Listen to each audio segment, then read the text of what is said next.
কৃষ্ণ তো অনেকবার বিদায় নিয়েছে, পিসিমার থেকে অনেকবার বিদায় নিয়েছে, তাহলে তখন তো কুন্তী ভাবে কথা বলেন, তাহলে আজকে বলছে কেন? কেন না প্রতিবারই কৃষ্ণ বলেছে পিসিমা বিদায় দাও আমি আসি।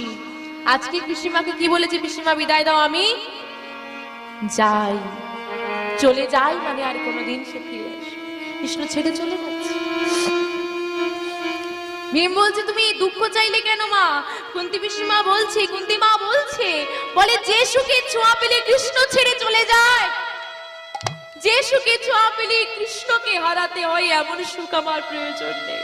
কৃষ্ণ সঙ্গে থাকলে যদি জন্ম জন্ম আমাকে দুঃখে থাকতে হয়, আমি তাতেও রাজি আছি। শুধু কৃষ্ণ যেন আমার কাছে থাকে, আমি দুঃখে থাকতে পারি, কৃষ্ণ ছাড়া থাকতে পারি।